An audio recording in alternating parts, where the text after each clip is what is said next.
Check one, two. We've got audio. All right. Well, ladies and gentlemen, welcome to Connection Point. Good morning, everybody. All right. Hey, we've got a lot to cover today. I'm excited about this. You know, one of the things I've been reflecting on over the last couple of weeks is achievement. And it's been a passion of mine for a long, long time. How do top achievers do all the things they do? And I've been reflecting on the interviews I've done with I've interviewed a lot of agents, both inside and outside of Keller Williams, really getting into their business, their growth, how they've done what they've done.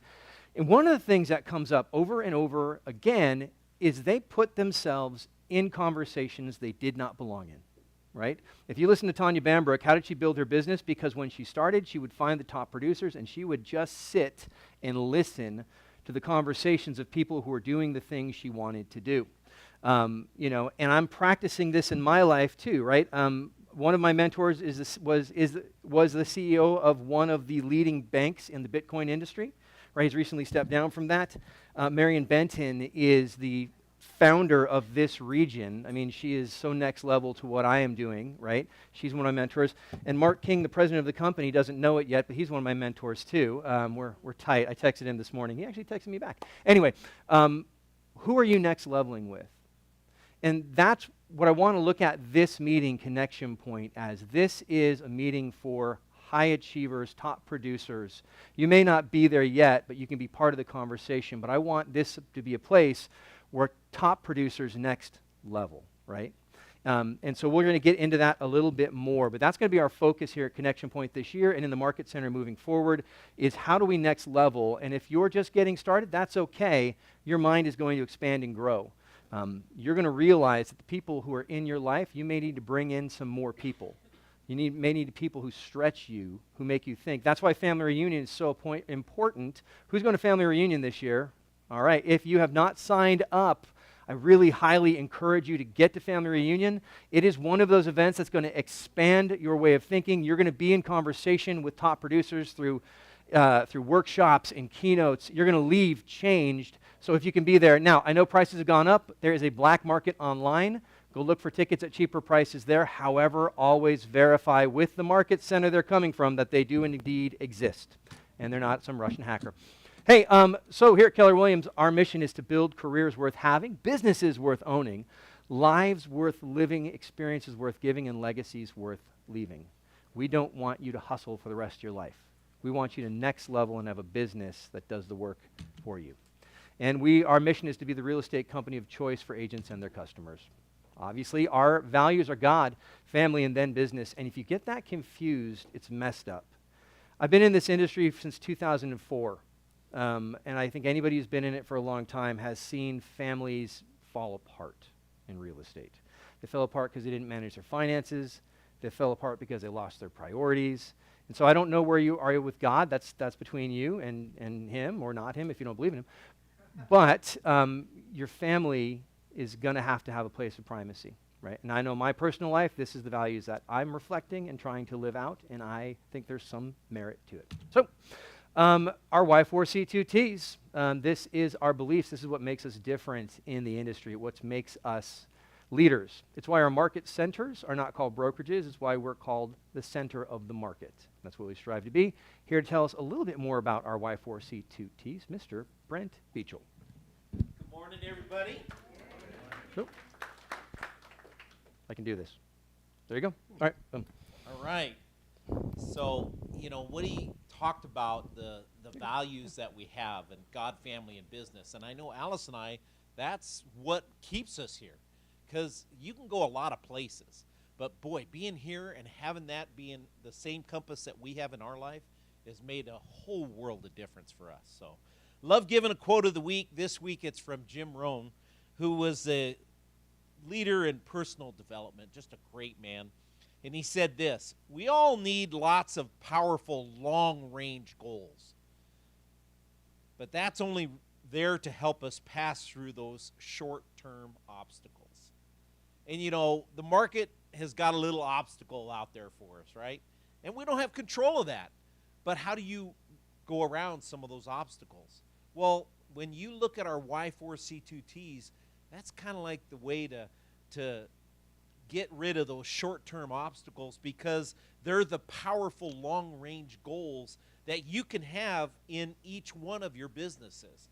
You know, think about it. If you just took each one of these and for 1 month made that your mantra, made that your goal, how powerful would your business be? So we love saying them all together. Everyone, let's stand up together, and we all get to repeat our Y4C2Ts. Get ready. Here we go. Win-win or no deal. Integrity. Do the right thing. Customers, they always come first. Commitment in all things. Communication, seek first to understand. Creativity, ideas before results. Teamwork, together everyone achieves more. Trust starts with honesty. Equity, opportunities for all. And success results through people. Great job, you guys. Sit down and let me give you 3 quick things of KW culture. Well, that second one there, integrity, do the right thing. Man, how important is that?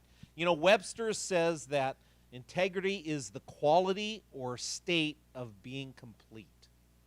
And you know, really, if we have integrity, that's what we do in our business. We complete what we start.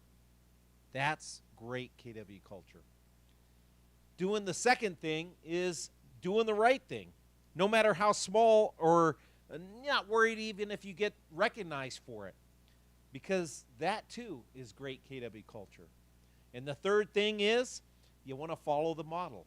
You know, as Chris said, we have family reunion coming up. And there are those extra price tickets. You know, some people bought them when they first came out, and something happened in their life, they're not able to go. And so if you work it right and check with your team leader on this, you'll be able to find maybe some deals out there. And that may even include having the hotel and everything. So it is the place to be. You got Tony Robbins speaking, you got Mel Robbins speaking, and you got a whole bunch of great agents out there that you can up your game with. And so with that, I hope you guys have a great culture week. Awesome. Thank you, sir. All right. So our Y4C2Ts are important. They're more than just words. We really want to live those out. So Brent, thank you for focusing on us on that every single week.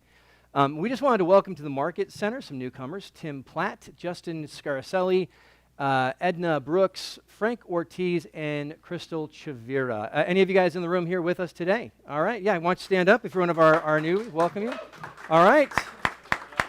Frank and Edna, right? So, yeah. All right. Well, welcome, guys. We look forward to helping you grow. So, awesome. Good deal. And congratulations on his first escrow, David Diaz. We just opened escrow yesterday, so love to see that. First of many to come. And I think we had a first closing yesterday, too. Is that correct? No. Last Thursday. Mitchell, I know we had a chance to recognize you. Want to stand up, Mitchell? Congratulations. First closing. Love that. All right. So love seeing businesses grow. Hey, so here's some opportunities to sell some homes. This is from Crystal Chavira, who just joined us. 3-bedroom, 2-bath, 1,536 square feet for $89,000. I think that might be manufactured in Hesperia. So I'm just saying, I don't know. What's the rental rate in Hesperia? Anyway, $89,000 is a pretty low buy-in. So just something to think about. We've got a 1-bedroom, 1-bath, 624 square feet for $60,000 in Banning from Brandon Brimhall. Get in touch with Brandon on that one. And we've got 13 acres, $125,000, at Maxine Avenue from Christine Simonson. I know Christine was not able to be with us here today. 0.13. What did I say? It's very, I mean, it's just potatoes.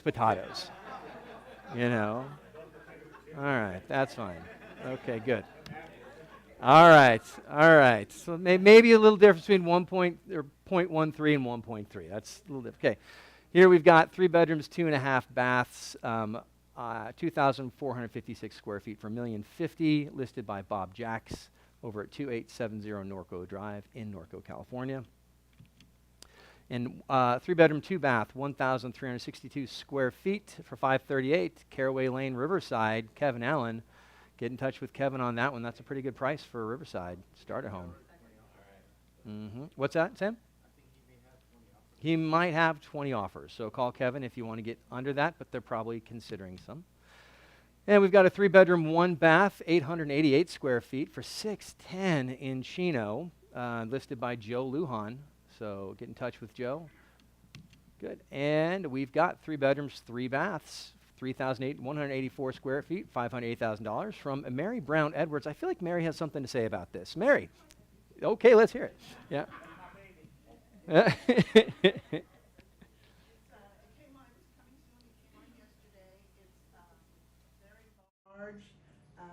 3,100 square feet, nice backyard. They are offering 10,000 for whatever, with a full price offer to buy down the interest rate, to do some improvements, whatever. Arthur is doing an open house on Wednesday and on Saturday. I've already had some calls on it, but love to open escrow with someone new. That's phenomenal. That's a lot of footage for $580,000 with a $10,000 credit. That's a whole lot there. So get in touch with Mary and Arthur for more information. Also, we have a lender with Chase. They're giving $7,500 grant that they don't have to pay back for that house. $7,500 grant from Chase. The program with Chase is they look at certain properties, and they're able to give these grants on certain properties. The one we sold in Nitty was the same one, so this property qualifies for that 7,500, and they got it too. All right. All right. Hey guys, it's a low entry point. It's 3 bedrooms, but it's a big old house. Is there like an office that can be converted back to a bedroom, or is there any spaces in there that are okay? And then Sam, yeah. So, if you look at the replacement cost on this, this is about $180, less than $200 a square foot. Mm-hmm. This is really a good deal. It's a phenomenal deal. Yeah. It really is. Replacement cost doesn't even come close to this. And I'm looking at it going, So something like, what's going on? oh yeah, yeah, yeah. Well, I think we're gonna have a race too there. There you go. And I'd love to take that garage and make it another apartment. So anyway, just take a look at that. Something to call your clients about. We have a phenomenal deal. If you're an investor, it might pencil. If you're looking to get into that home, get your foot a hold in the market, we've got a beautiful house in Paris for $580,000. Cool. All right. Well, hey guys, Command just keeps getting better, and we want you to be aware of that. So Sam brought a short video here from Donnie, who is sort of the spokesperson of Command. We're gonna just watch it real quick. I think she said it was quick. If it goes too long, I'll stop it and refer you. But I want you to know everything you have in the value of Command. So with that, here's Donnie. Hold on one second. Let me get the sound right. Taylor, thank you. I got to find out how to make Taylor be quiet. It's funny that she said uh-oh right as we said that. Shh, no, you're being loud. Uh-oh is correct. Stop it, Taylor. She's kind of a diva, all I'm saying. All right, here we go. Imagine seamlessly automating your follow-up, giving you more time to do what you do best. Oh, it's short. Relationships. Well, Smart Plans just got smarter with the new drag and drop editor, time-based steps, and more. Click to learn more or dive right in to automating your follow-up with Smart Plans today here in Command. Cool. So it's drag and drop, easier than ever. Now you can select the time of day you would like that to go out on, which I think is great. Ro, can you select the actual day, like on the calendar? No, not Okay. at all, but it does give you an easier setup of how to map out your days, so you're actually seeing what day they're going out. Oh, I love that. And that's because you can set it up to where you can subscribe one person to one plan today, and then the same plan, in a week. So it doesn't give you a date range per se, Mm-hmm. but you set them up, and then from the day they start, it counts out those days. And it'll show you that on a calendar? It will not yet. Okay. That is a great feature if you guys want to put that on ideas.kw.com. Cool. And hey, I just wanted to let you know, Ro, who is our agent services out of Norco and has been doing the tech trainer role here as well, recently stepped up to a regional position. He is now the regional tech trainer for Keller Williams. So what that means is you have a direct pipeline to all of Keller Williams' trainings, all their cutting edge stuff. He's going to be a next level tech trainer. And so an incredible resource to us here and then also to the region as well. So we're really excited to have that going on. Yeah. On the Smart Plans for you guys for DTV2, I'm just Mhm. I'm doing that. There are already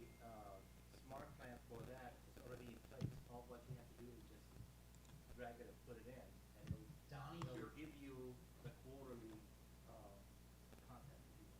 So it brings up all, but you have to, yeah, you have to put a tags on Yes. each A, B, C, D, E, F, G. If you do that, it's really simple. So at least I give you something to call on a daily basis. Mm-hmm. Per, Yep. It's a little work on the front end, but if you get your contacts tagged, which is fairly easy, it's the alphabet, then yeah, it'll automatically set that up for you using those tags. So phenomenal stuff. So, and if there's one thing you can do to powerfully next level your business, if you are not doing quarterly phone calls, that is going to have a tremendous impact on your business in 2024. All right, so make sure you are doing that, taking advantage of it. Hey, I just mentioned Family Reunion again. This is the largest real estate conference, I think, in the world. And on any year, the content is ridiculously good. You know, what you have in Keller Williams is people who have taken a business from wherever you are, right? I mean, literally, everybody started somewhere. And they've next leveled it to 75 million in production, 100 million in production, 100 plus units, right? And what they do is they are sharing with you the plan on how they did that, right? And a lot of times you're getting a one-page model based on that, right? It's next level thinking. And so I really would love you to be there. In addition to that, we've got phenomenal keynotes. Gary Keller, obviously. If you're not familiar with Gary Keller's journey, I think it's worth noting that Gary started an independent company in Austin in the 80s and grew that independent company to be the largest brand in the world by the early 2000s, right? You can't do that unless you're the Steve Jobs of real estate. And what Gary does every single year is he tells you what's going to happen in the next 12 months or further, right? And I have not, in my time with Keller Williams, I've never seen a prediction Gary makes be wrong. I'm sure it's happened, right? I just haven't seen it. So what you're going to get there is Gary's state of the industry, which is phenomenal information for your listing appointments, your client conversations, all of those things, and his insights into the market. He's going to break down top producers' businesses. And you're also getting, let's face it, Tony Robbins, a man who has helped more people change their lives, I think, than any other human being on the planet right now. And you get Mel Robbins, who is the #1 female speaker and motivator in the world as well. So if you haven't signed up for Family Reunion, I want you to think of this as an investment in your business. A lot of times people say things like, well, I can't afford to. I want a mindset of I can't afford not to. Does that make sense? Now, again, if you really can't afford to, don't spend any money you don't have. However, make an investment in you to next level your thinking and next level your business. Cool. All right, and then monthly events coming up. Connection Point every Tuesday at 11 a.m. Ignite every Monday and Thursdays from 9 to 12. Contracts and Disclosures every Wednesday at 9 a.m. And then Social Farming. This is an event we've added to the calendar this month on February 13th. And this is how to use your social media as a farm. And that'll be 12:30 to 1:30 p.m. And I believe that's Natalie Wilburn from, she's a title rep. I can't remember which title. Do you remember? I don't remember. Lawyer's title, from the lawyer's title. Thank you, Wisdom of the Room. So Natalie will be in here doing that. And I've heard it's a great class, so definitely one to check out. Cool. Mentor Minute with Jen Ferris. Jen. Monica is halfway through the program. She just got a listing and within a week opened escrow yesterday. That's right. All right. Very nice, Monica. Congratulations. And so we've got one buyer under our belt. Now this will be the first listing under the belt. And it sounds like you took the listing right because you're under contract, right? And that's phenomenal because that shows an agent who's got some savvy and some skill and wasn't desperate, right? And you went in there and you took it right to get it sold for your client. So good job. Good job on that one. Cool. Yes, sir.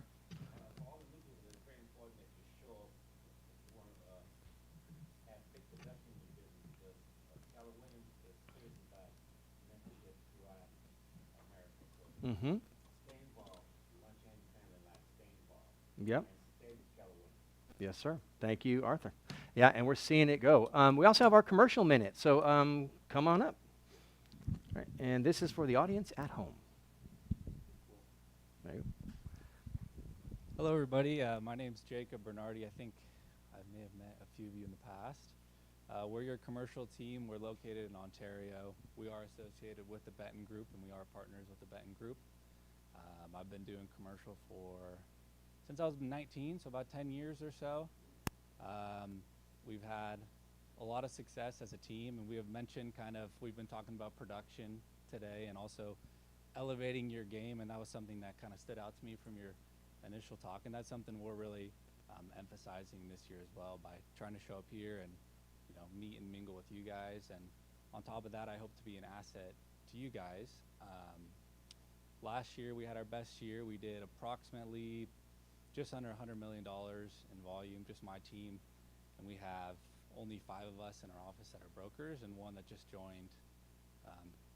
He just got licensed a few months ago that he's just getting started too, and in college. So we do a lot of business. We do mostly industrial work in the area, mainly in the Inland Empire, but we did transactions in 7 states last year and mostly all across California. So we're here to help. Any questions you have, I'm the managing director of the firm. My partner Renee is the owner. So I work all with the agents that we have. So big or small, lease or sale, we have somebody in our office that can help you. We have Spanish speakers, we have Mandarin speakers, we have other languages, I don't know what you would call them. We have somebody from China and India. I know he has knows 5 languages, so language barrier is usually not an issue for us, which I know is important in Southern California. And yeah, we're here to elevate your game and help you, whether you want to learn something, whether you want to know about the market. The market's changing like crazy. We're valuing properties lower than we valued them last year already in certain asset classes. Class A, Class B versus Class C. Class A industrial struggling, Class C is struggling, Class B is doing very well. Office continues to rebound but still struggling, and retail is going crazy. So any questions you have, we're here to help. If you have a client that owns something or interested, we can do a call together. We want to be more partners than just a name and number, but we'll do it all. So if you don't have time for it, which I hope you don't have time for it, because it means you're busy and you're doing a lot of business, then we can take it over just with the name and number.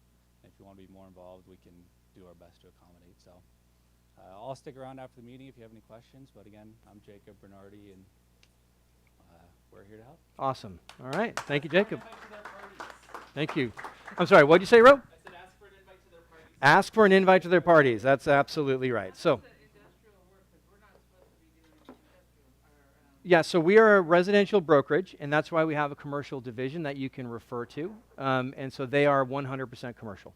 So how does the referral process work from agent to the commercial? you would call Jacob and you'd say, hey, I've got a client who's looking to do commercial. You tell them a little bit about that client and where they're coming from, all those things, as much information as you can give, I imagine.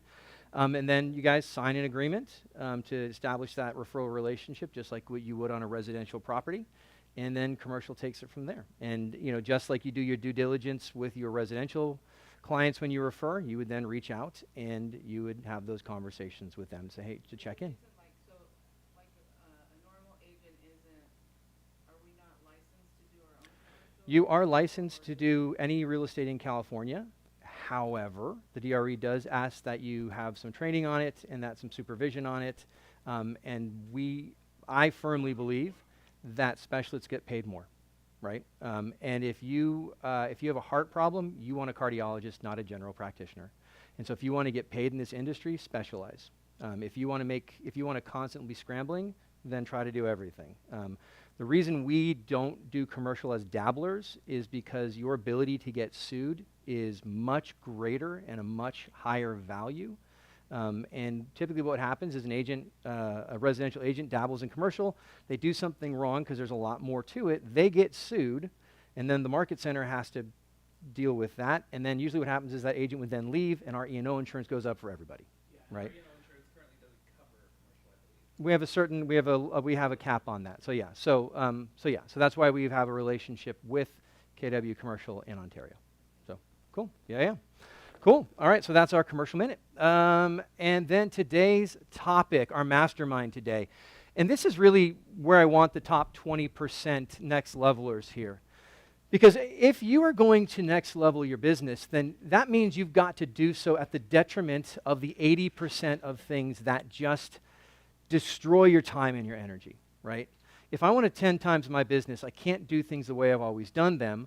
I have to find new models, new systems. I have to focus on my top 20% of tasks with such urgency that I'm willing to let go of some of the 80%. So how does a mastermind on contingent offers fit into that? Because what my hope is for all of your businesses is that you have best practices. And when a contingent offer comes in, you're not making it up as you go because you've already thought these things through. Because it takes a lot less energy to do it that way than it does to go, what do I need? You just pull open your contingent offer sheet and there it is, bada, bada, bada, bada, right? Because the largest consumer of energy in your body is your brain, right? And so we want to make these things as systemized and easy as possible. Now, Alice is one of our top agents, and I love this because Alice and I were talking. I said, what can we do to serve you? And she says, Chris, I'm an incredible mega agent. I'm recognized as this year after year after year.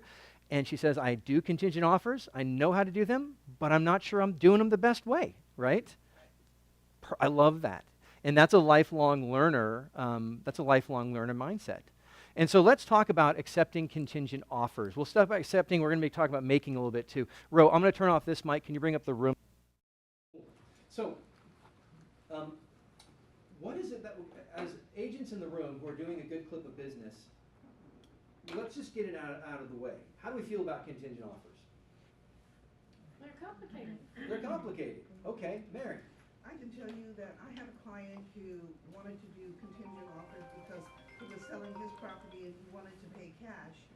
And he lost 2 very nice properties that his wife wanted because the one thing was he was contingent.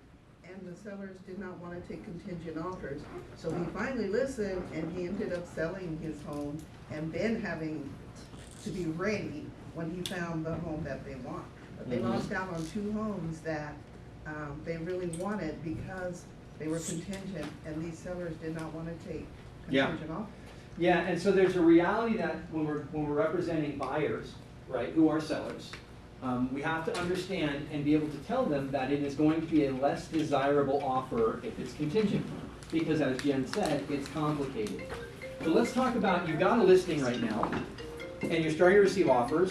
How do we handle those contingents? Yeah, Sam. Okay, so, yes, could be complicated, could be simple, could be all the above. Yep. Contingent offer are good offers too as well.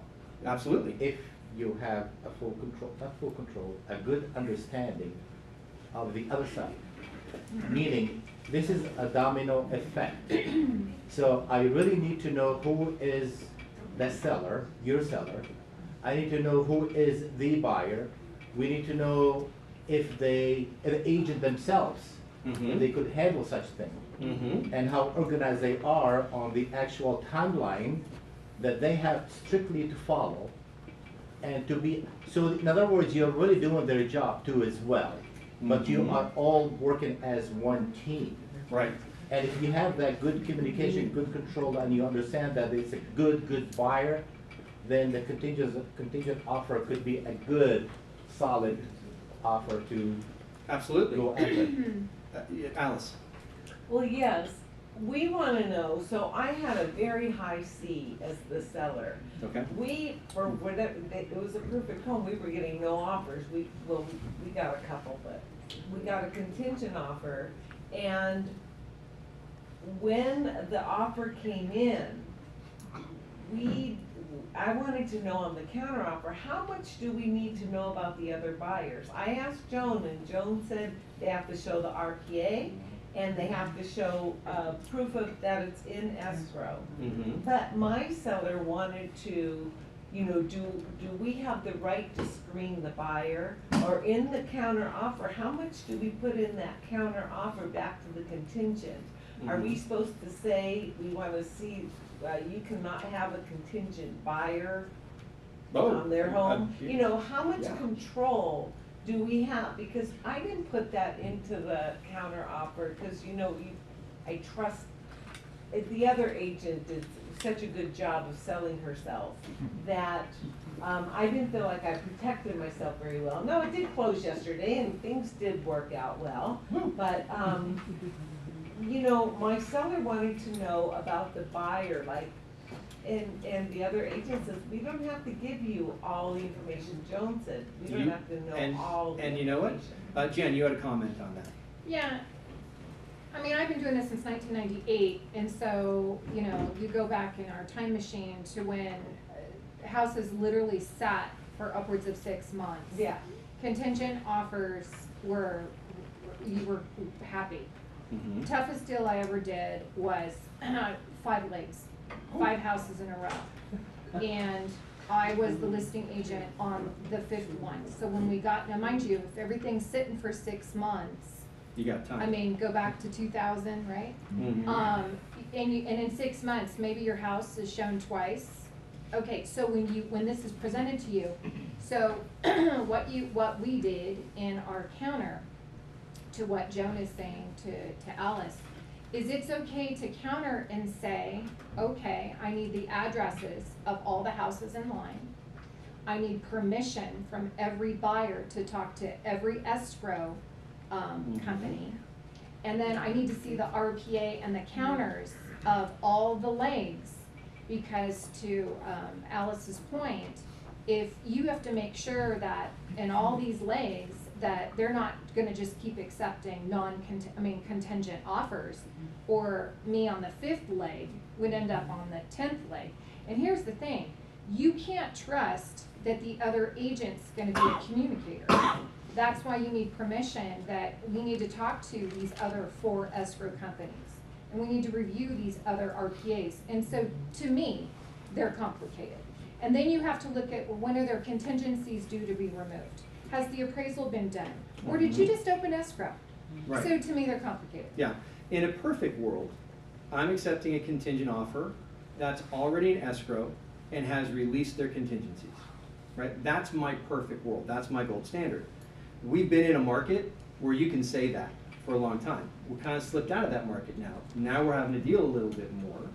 So I love what you're saying, Jen, about I need permission to talk to escrow on the other one, and I want to talk to the lender too, personally. And I want to just add one thing. So this is a process. You can't just put out your counter. Each preceding leg has to write an addendum to their escrow that the last leg, Jen Ferris at Keller Williams Corona, because that's where I worked at the time, she can talk to your escrow and she can see your RPA.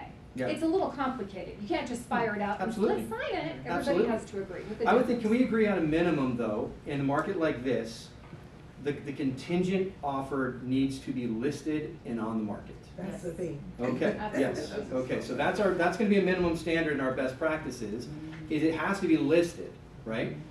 Does it have to be under contract? That's the best way to do it. Absolutely. Okay, so I think there's some minimums we've got here, so we're Yeah. saying listed, I like an appraisal attached to it too, if possible. They might be Okay. an unrealistic seller. so if it's listed and under contract, but we don't have contingencies released and we don't have, let's say, appraisal, then that's where the communication is. We're gonna have to have these conversations about, yeah, okay, Mary. So then, we're putting this in the counter, but I think her question was, are they required to give it to us? Well, they're not, but Right. you're not So required you to could accept put- their offer. Exactly. So Right. that's still another thing, is we can request all those things, but if we're not getting them, we're still back to, Well, they Right. would be required if the other preceding legs had the addendum that the last leg could oversee, because somebody's gotta orchestrate it. Right. Otherwise, right, you're I'm doing saying, but domestic if they agree to reforms. do it, otherwise you're back to, They're required if they sign that if they document. sign the Right. If it's in your counter and they sign it, they're now required, which is why as a fiduciary, I would want to see that. Yes, I Marcel? would too. You can also attach an authorization to receive and convey to the counteroffer. Okay, And if they accept, you put all that information on there. okay, so repeat that and explain it, because I just zoned out.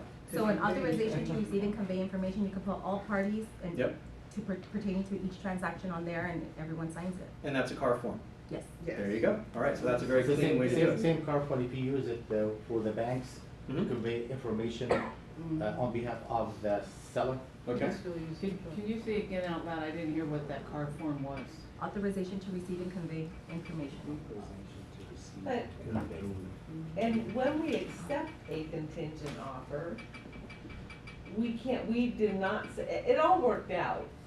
But we could have said, we will not accept a contingent offer that is contingent upon another house closing. Oh, yeah. you could, Do we yes. we have the right to say that, but that all has to be said in the counter. everything has to Exactly. be written.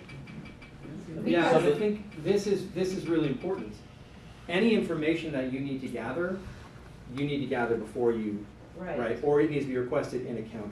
But we're not under contract until we've received that information. So bringing a little clarity through this, we have had a lot of our clients moving back east somewhere, right? They're moving out of state. This was one moving in state.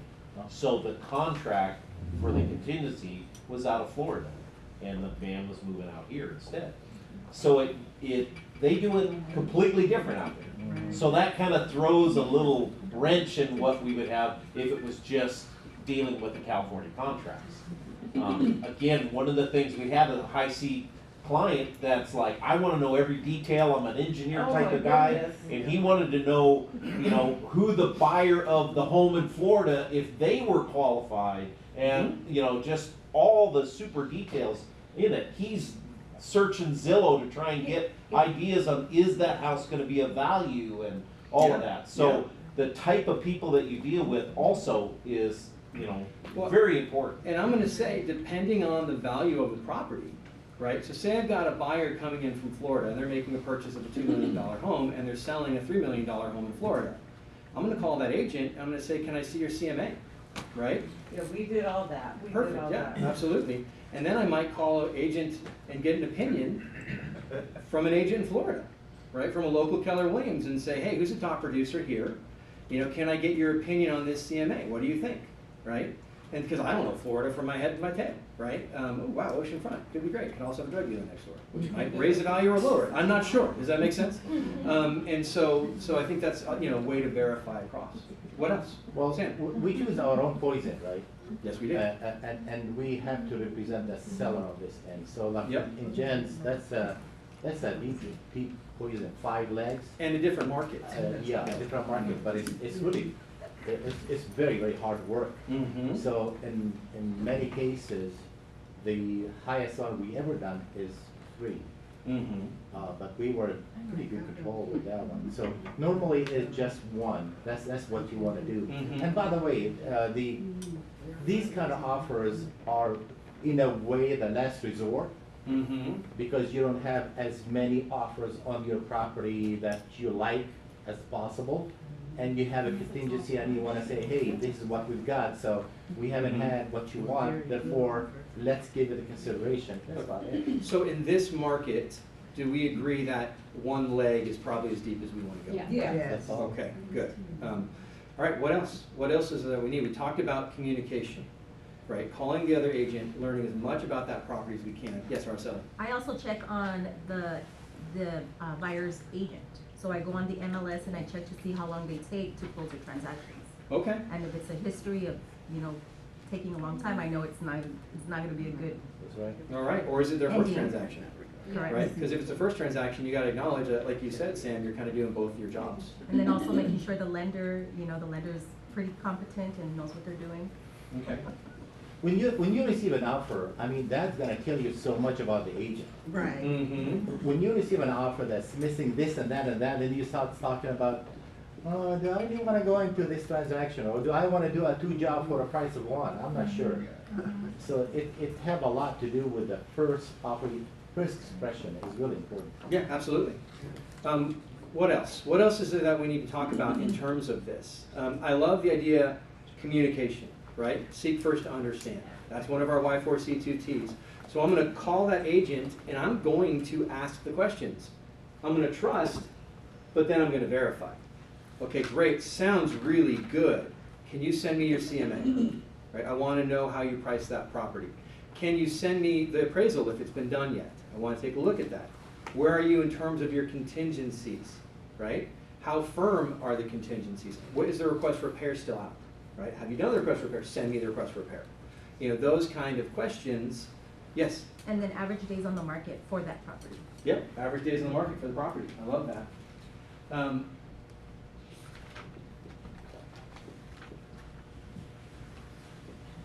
Is this a pain? Yes. You signed up to be a fiduciary, tough. No pain, no gain. Right? Does that make sense? You're protecting their interests, Mary.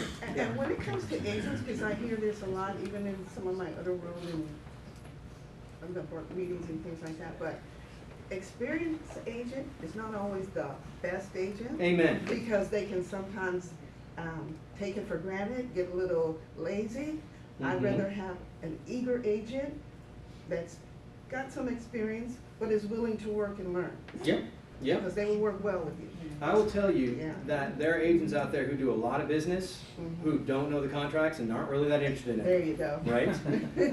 And you can't know, right? But if you're maybe not doing that, I have seen agents try to bully. Mhm. Well, I do this many deals. Well, you clearly can't read, Mhm. right? And so that's why knowing the contracts is really important, and Absolutely. asking the questions. And don't business real estate agents. You're charming. You are, right? You're charming, endearing people. Don't be charmed. Does that make sense? Don't be charmed by somebody who's going to sell you a bag of magic beans. Verify. Yes. And at the same time, don't be intimidated also. Like, Absolutely. We were working both ends, and the buyer guy was an investor guy. He could be intimidating, because he would talk this rapid talk, throw these things out at us, thinking like he knew everything, and I was like, Mhm. so people like that too, I'm kind of leery of too. People who profess too much don't know shit Okay. sometimes.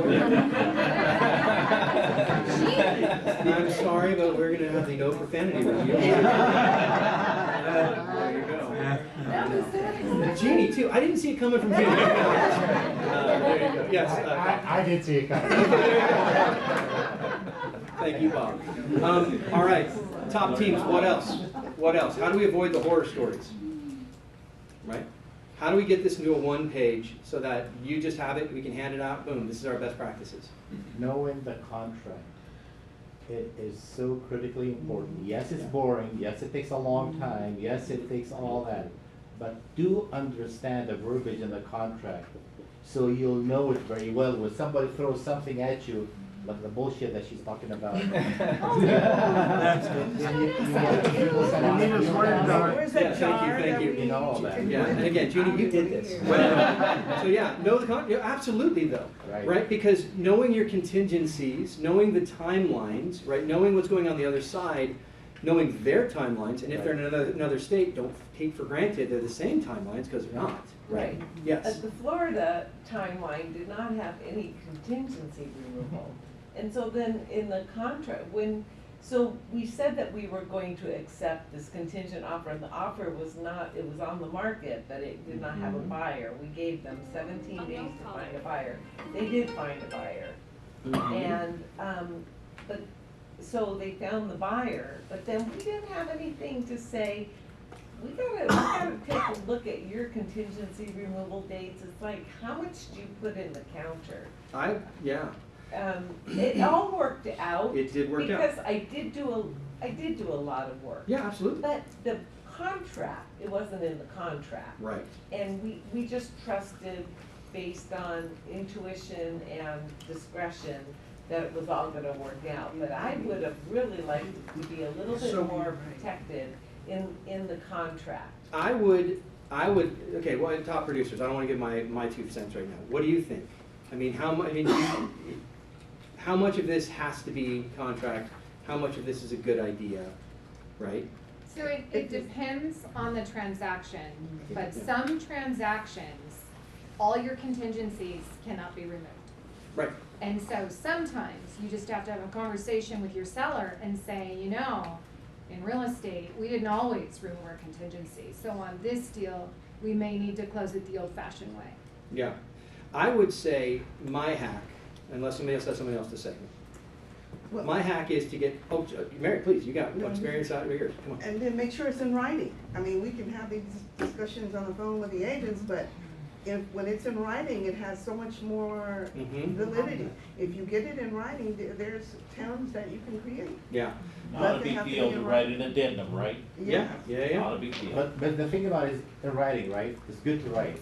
Like she was saying, first of all, you can't write every single little thing that you Yeah, have written. exactly. That And- scares and- And people, that's too. gonna take a long, so you talk about it, you write it down, you write it on your head, bullet points, and have the most important things Right. Mm-hmm. as a bullet point, and you write those. Mm-hmm.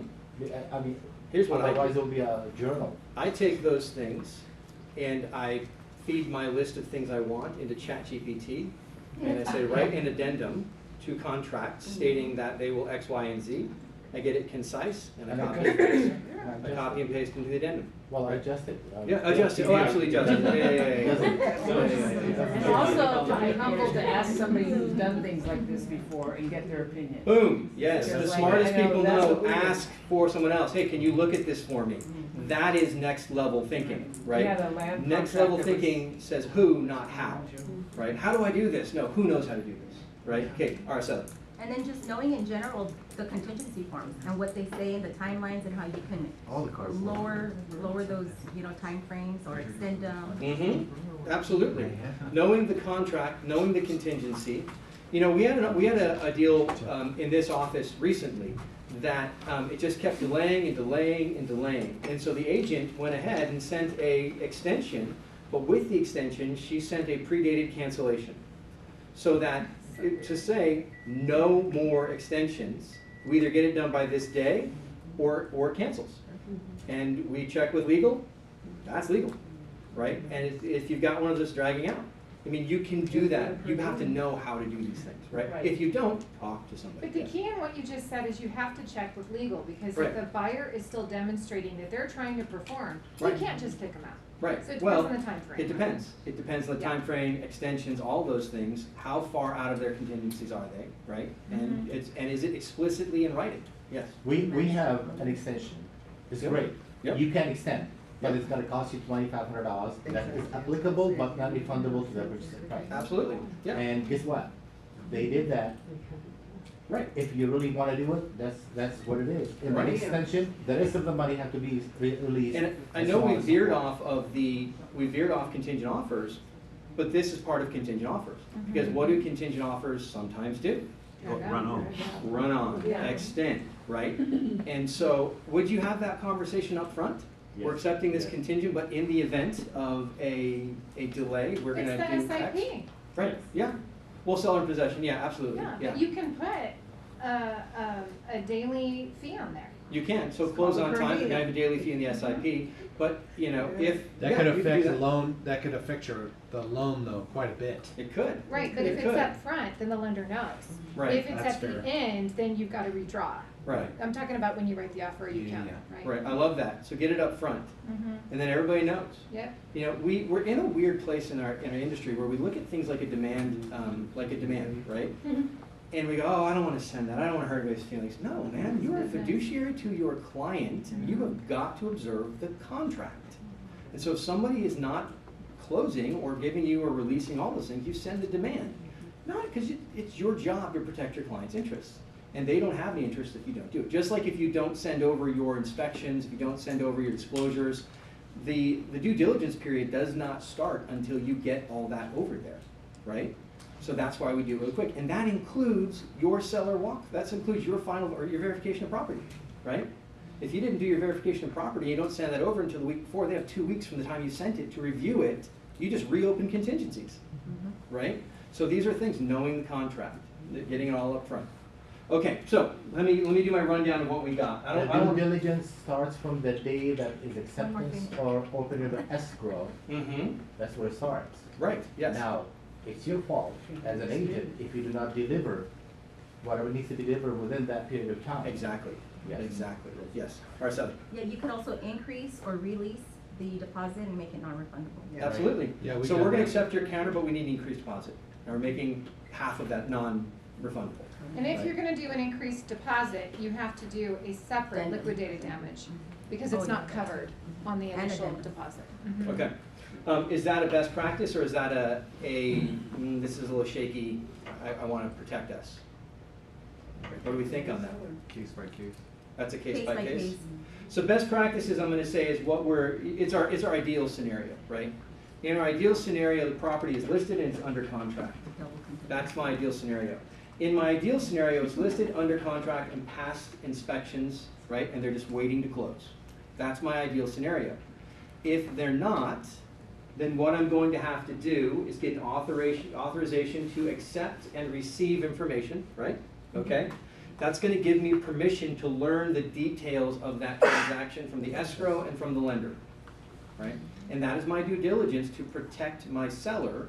I need to know that the people who are buying this home can buy this home. They're not just wishful thinking. Because a lot of desperate agents will make stupid offers, and you shouldn't be the one who pays their stupid tax. Yes? It's authorization to receive and convey. Okay, good. Well, we actually have to have that in writing, huh? We'll have these ones. I just call them. Even the Do stenographer, that? man. You can, but having it in writing, what Alice was saying is she's run into people who say, well, I don't have to give that to you. You want it. And also, because of financial privacy, et cetera, they may not, they shouldn't give it to you. Brandon, what about that? If Tyler calls you about one of your clients and says, hey, I'd like some information on your buyer, on the downline on that, how much information are you allowed to give? As much as the borrower or buyer allows me to. Right, right. So if you've got the authorization to receive and convey, they've allowed him to give everything. So I should then, I should be countering that in the contract from the very beginning Yes. when they Yes. say, okay, we're accepting your offer, but in, Yep, yep. I Here's want to our talk to all your seller people. counter. And I would almost say, yes, I want to put that in there, but before I accept it, I want this in the counter, but I also want to have received personally. I want permission to have contacted Brandon and to contact their escrow and everybody before we accept the offer. And Tyler, you want to see their RPA. Right. To make sure they're not conveyed. right, right. Oh, I absolutely. require that, yeah, I Okay. require that. So, the information we're going to gather is going to be part of the counter, right? Yep. And our ability to continue to gather information is part of the counter. We make it subject to, right? Subject to, yeah. Acceptance subject to. Yes, buyers X, Y, or Z, right? But we need to know the details of the downstream, right? And we're gonna do as much of that as we can before we're under contract. We're gonna include as much of that as we need to in the contract, in the counter. We're not gonna get under contract and go, hey, by the way, I need to know about this, that, or the other thing. Because if it's not contractually written, then they can say, well, I don't have to tell you that. Make sense? Okay. Yeah, well, in our case, they weren't under contract. We Right. just accepted a contingent and they had so many days to get under Right. contract. Well, once they got under contract, what if we didn't, what if we didn't like the contract that we were under? So how much prep did we have to do beforehand? I would say, I love that you put that to be under contract within X number of days. Yeah. But I think you're right. So here I am. I want to get your home, and I am a scrupulous son of a genie from film Yes. Anyway, yeah. So. Now look at, now we got a bad reputation. So I could very much say, hey, Joe, my brother, I'm gonna lose this if I don't get an offer on my house and accept it. Could you make an offer on my house, we're gonna accept it, I know you can't buy it, but it doesn't really matter, I just need to show them I have an offer, Yeah. right? And then it can fall out. I could do that, Yeah, you it's could. wrong, but I could do that, and if you're in Florida, if I'm in Florida, how would you know? Yeah. Right? Except his last name is Mueller, it's a very common name. So yes, I think you should, yeah, permission to see that offer, to approve. I would want approval on the offer that's being made and the terms. And the verbiage should be that they both run concurrently. Yeah, Yeah. right.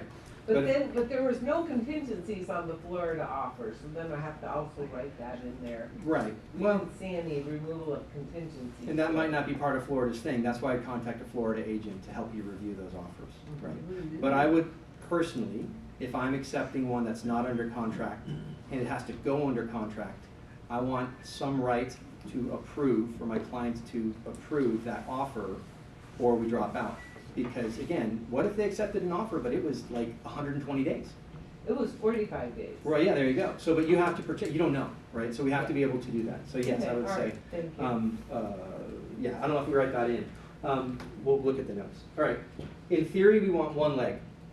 We don't want 5 legs. If we get into a market like 2008, we'll do 5 legs, 3 legs.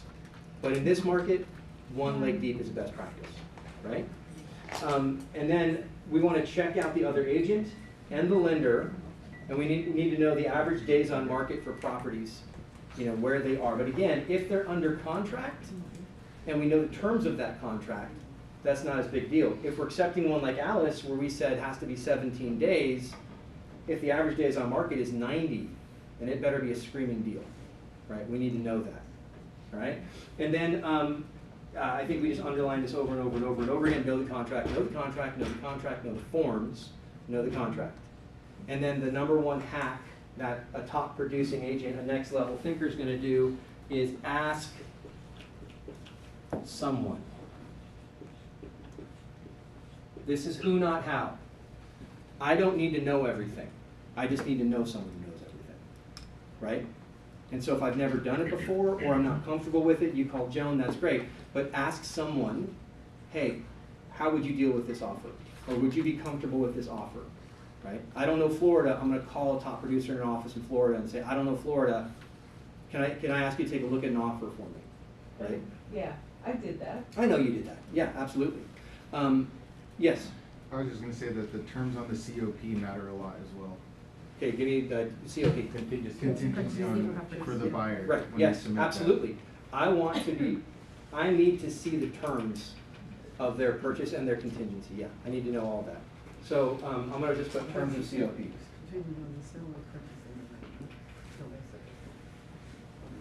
And just on, for my COPs, it's almost mandatory if I'm doing a contingent deal, where we have the right to accept a backup offer, and they have to agree to that.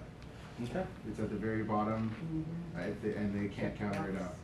They have 72 hours to have first round refusal to remove all of it. Is that a best practice? Probably not, but it's how I work. Well, I don't know, I'm asking. I mean, everybody in the room. Well, okay, talk about best practice. Who Well, are it's you on the representing? Yeah, Right. on the COP. Yeah. at the So you bottom, gotta do I don't- everything possible, They have to. whoever you're representing to Right. make it happen. Right. So, So it's a best practice if it gets the best deal for your client. that's exactly right. Right, and all of this is, Right. but what we're looking for is a baseline of this is what I need to do to protect my client. There's a box you could check there for backup offers. Yeah, absolutely, there absolutely is. Fiduciary. And, what's that? Fiduciary. Yeah, absolutely, I'm the fiduciary. And so I can, but if I'm in a situation where this is the best offer we're gonna get, I've done my verification, but if I mark that and they're gonna walk, then that might not be my best practice, right? So we just, again, it's a case by case kind of idea. It is a lever we can pull, but that's where the case by case comes in. So we're gonna start with a best practices, but again, these are best practices, these are not, you have to do it this way. This is our chain of thinking, and we'll get this written out in something. But it's not, you have to do it this way every single time, because every single deal is different, and that's why ask someone is the most important on there, right?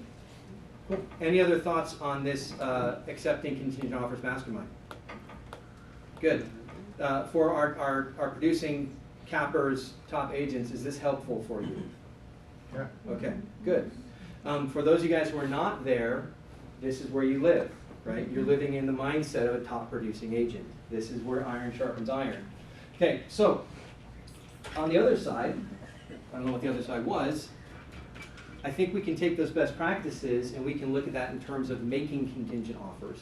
We're a little bit out of time right now. I'm gonna actually land the plane on time.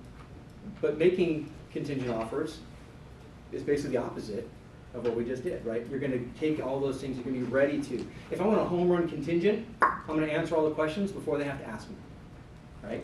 And that's going to make you a next level agent in their eyes.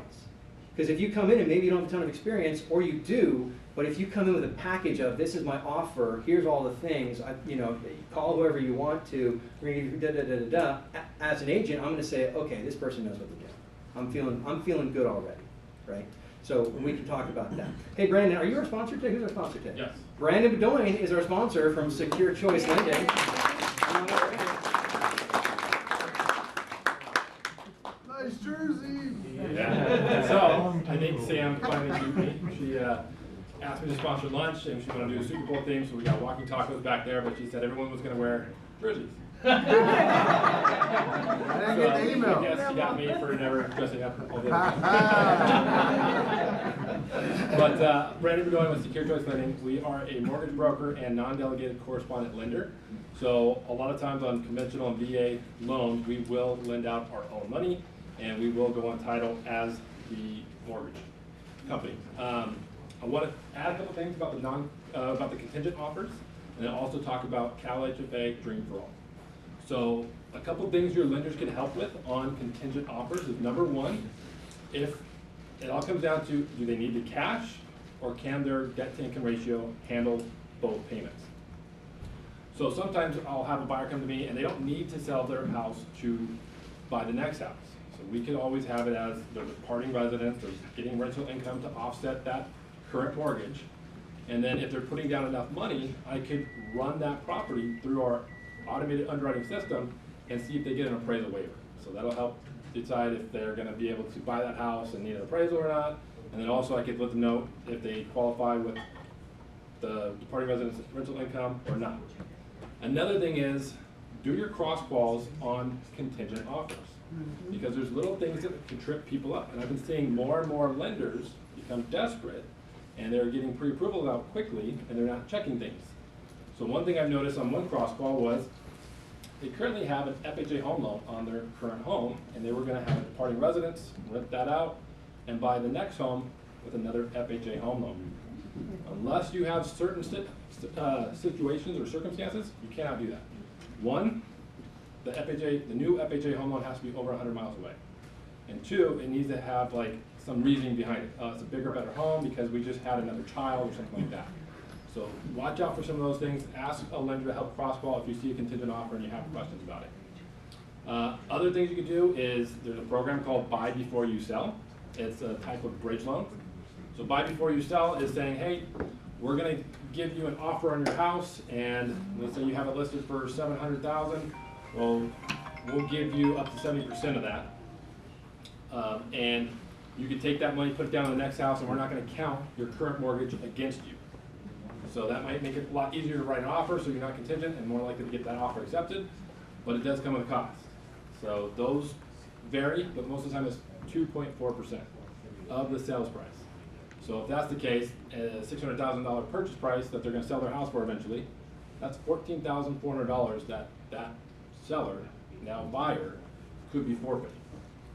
I have other means too. I have some private money investors that they have a few $1 million and they have 3-6 deals out at a time where they could do it for a little bit cheaper.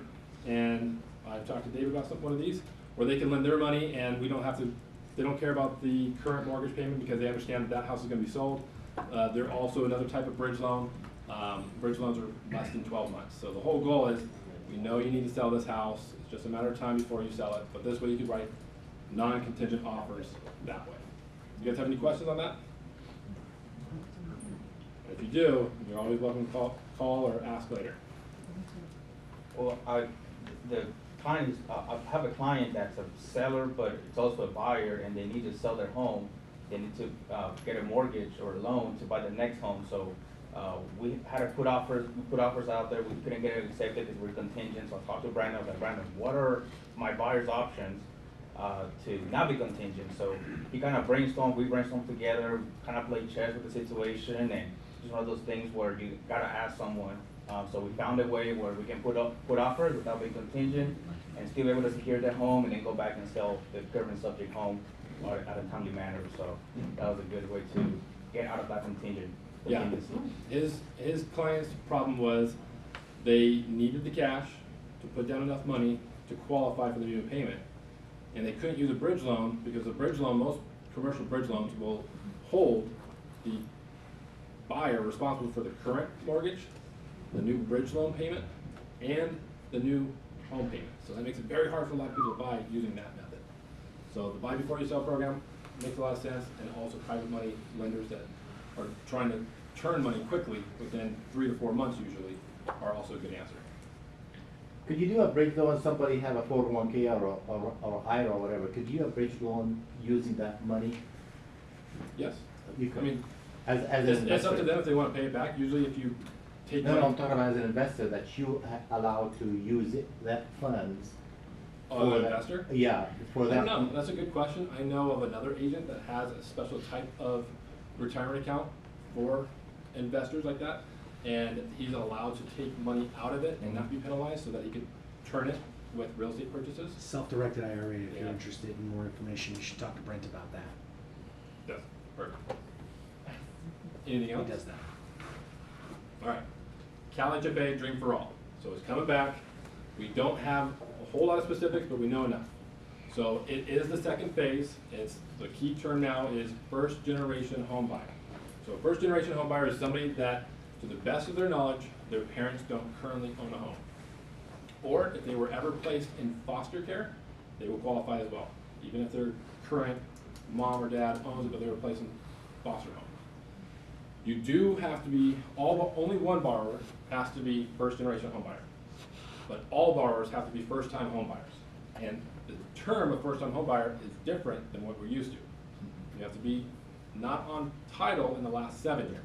Normally we all think 3 years, but it's 7 years for the College of Bay Dream for All. How much is it gonna be for the second term? So there's 220 million. So they've learned some lessons from the first time. And what they're gonna do, and I haven't seen this in writing, but this is what I've heard. They're gonna have a per capita per county limit. So what they found the last time was Napa County and Sacramento County were the two biggest counties to do the most College of Bay Dream for All programs. So most people hear those county names and they don't think they need the most help. Well, they had the highest income limits, and some of them, they had nice little pockets of home values that were lower, so they were able to qualify more people out. So now what they're going to do is per county per capita. So now San Francisco County and LA County are going to have the biggest number of qualified applicants. So we think in Riverside, that's going to be about 178 lottery winners, and they're going to do a lottery. So what they're doing is, in April, they're going to open up the portal to have everyone submit their pre-approval voucher. So between now and April, they can go to any lender that's approved for the College of Bay Dream for All program and get a pre-approval voucher. And they got to submit that to the portal, and then they'll do a drawing sometime in April. And again, we haven't seen this in writing, but we've been told they're giving 60 days to find a house. So what I think might happen is, if you're fortunate enough to find, or fortunate enough to get selected, now they're going to go and they're incentivized to get a house under contract. That might make it very hard for some of your buyers that are going up against your College of Bay Dream for All buyers, because they're going to look like really good buyers at the surface.